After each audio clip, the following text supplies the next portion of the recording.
లో ఉగ్రవాదులపై పీచమనిచే పనిలో పడ్డాయి భద్రతా బలగాలు. దోడా జిల్లాలో ఉగ్రవాదుల కదలికలకు సంబంధించి ఉప్పందడంతో ఆ ప్రాంతాన్ని సైన్యం చుట్టుముట్టింది. ఉగ్రవాదులు భద్రతా బలగాల మధ్య హోరాహోరీగా ఎదురుకాల్పులు జరిగాయి.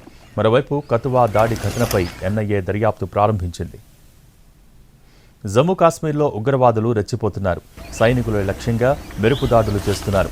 కతువా జిల్లాలో ఉగ్రవాదుల దాడిలో 5గురు జవాన్లు చనిపోయి 24 గంటలు కూడా గడవక ముందే మరో ఎన్కౌంటర్ జరిగింది.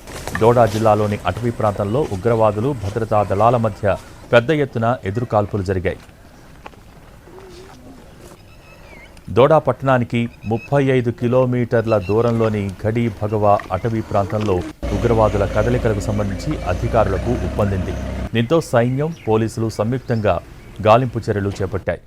ఇది గమనించి ఉగ్రవాదులు కాల్పులకు తెగబడ్డారు. దీంతో ఇరుపక్షాల మధ్య 2 గంటల పాటు హోరాహోరీగా కాల్పులు జరిగాయి. తర్వాత ఉగ్రవాదుల వైపు నుంచి కాల్పులు ఆగిపోయాయి. దీంతో వాళ్లు చనిపోవటం లేదా గాయపడటం జరిగి ఉంటుందని భావిస్తున్నారు. ఈ ఎన్కౌంటర్లో కనీసం 2 ఉగ్రవాదులు పాల్గొన్నట్టు చెబుతున్నాయి భద్రతా బలగాలు.